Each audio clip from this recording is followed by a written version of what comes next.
O dia passa bem devagarinho, sem querer findar, mas quando tenho-te ao meu lado, as horas então céleres voam, sem querer escutar.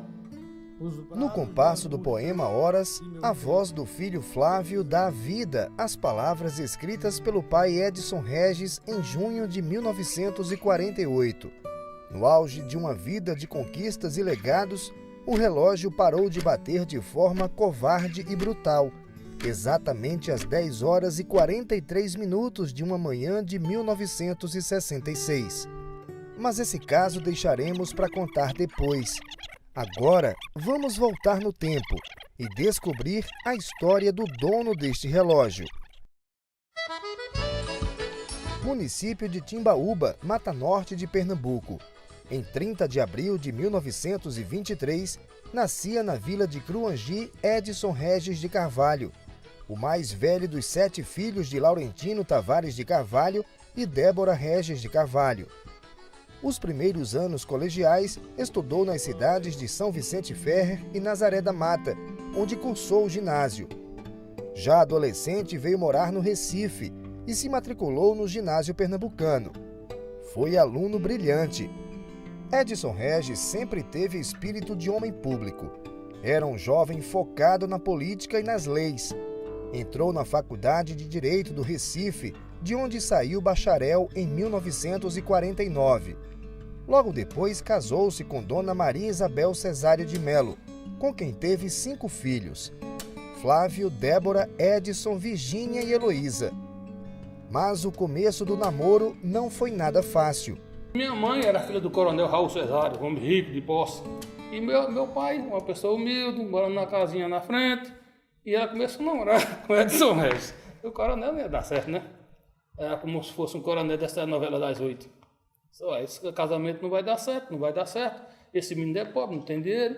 Ele já soube de relato que no meio da noite, desliga a luz da casa da mãe, da tia dele, e ele vai ajudar a luz de vela e já queimou o cabelo 2 vezes. Aí dizia o meu avô. E você não vai ter esse luxo. Mas minha mãe não desistiu desse namoro. Aí peiticou.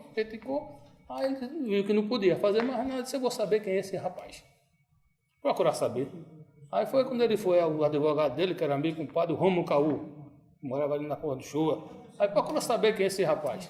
Aí passou-se o tempo. Aí Romulo chega: doutor Edson, doutor Raul, coronel Raul, o menino não tem defeitos, só não tem dinheiro, mas você tem e você vai sustentar ele.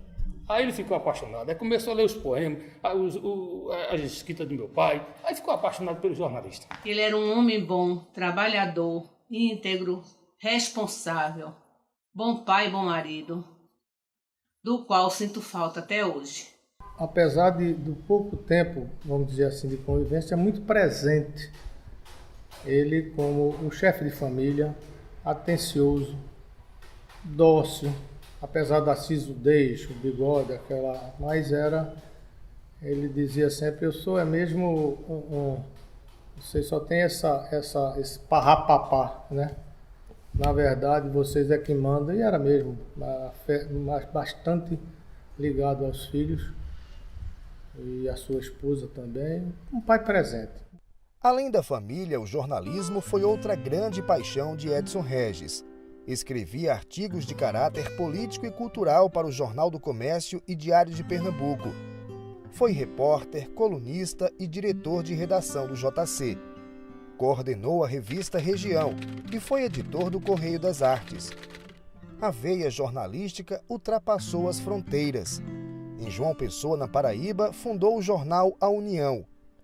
Foi por 2 vezes presidente do Sindicato dos Jornalistas de Pernambuco e era vice-presidente da Federação Nacional dos Jornalistas. Representava o Estado em congressos de jornalismo ao redor do mundo. Trocava experiências e correspondências com amigos de vários países. São cartas de Nova York, Lisboa, Paris. Na verdade, escrever era o hobby predileto de Edson Regis. Desde a infância, sempre gostou de soltar a imaginação, construir histórias. Cresceu e se transformou em referência da chamada geração de 45 da literatura brasileira. Amava as artes, a poesia. Verdade, amigo, o que digo. falando tanto da morte, revelei que tenho apenas um grande amor pela vida.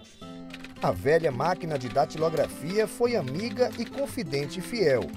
Daí saíram seus 2 livros, O Deserto e os Números, considerado pela crítica como a melhor estreia literária da Semana de Arte Moderna do Rio de Janeiro em 1945, e As Condições Ambientes.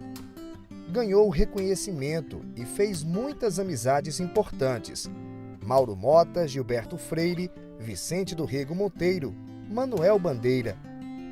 Nesta carta, o então escritor José Sarney pede que Edson o ajude a corrigir um dos seus poemas. Alguém fazer tantas viagens quanto ele fez naquele momento fez com que ele tivesse a capacidade de trazer o que estava acontecendo na Europa, trazer o que estava acontecendo nos Estados Unidos, em Nova York ou em Paris, para o Recife. E daqui ele difundir a capacidade de ser um crítico literário reconhecido, respeitado nacionalmente pelos grandes escritores da época, certamente tinha a ver com as amizades que ele fez na Europa. Edson Regis foi procurador federal do INSS, foi secretário estadual de administração e secretário da Casa Civil do governo Paulo Guerra. Nesta foto, ele aparece cumprimentando o presidente Castelo Branco durante uma visita ao Recife. No ponto alto da carreira e com uma vida repleta de desafios pela frente, chega o fatídico dia 25 de julho de 1966. Edson Regis estava na comitiva do governo que iria receber o então candidato à presidência Arthur da Costa e Silva no aeroporto dos Guararapes.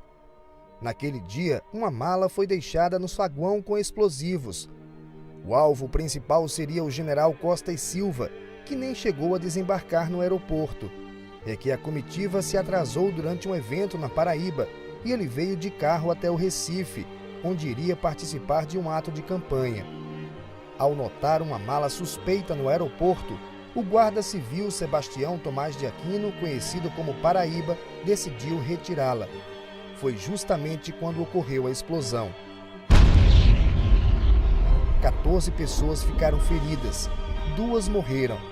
O almirante Nelson Gomes Fernandes e Edson Regis de Carvalho.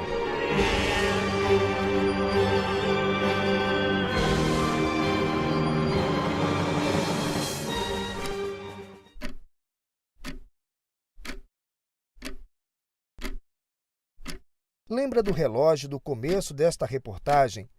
No momento em que a bomba explodiu, ele estava preso ao bolso de algibeira de Edson. Um dos estilhaços atingiu a tampa traseira da máquina. Os ponteiros pararam de correr, exatamente na hora fatal. A dor da família e as marcas da tragédia permanecem incomodamente vivas, mas foram atenuadas com o passar do tempo. O choque da perda foi substituído pela saudade. A família Regis de Carvalho teve forças para se levantar e para levar adiante o legado deixado por Edson. Nesses 50 anos da partida repentina, o sentimento de todos é unânime: orgulho. Trabalhador honesto, pai. Não tem safadeza aqui. Ser honesto. Se você tiver que ser um carroceiro, seja o melhor carroceiro, mas seja honesto. A honestidade, o trabalho e o orgulho, rapaz, que vão uma pessoa humilde e chegar onde ele chegou. Você vê que a gente tem que se orgulhar da pessoa dessa, que venceu. Veio de baixo, estudando, com estudo, estudando.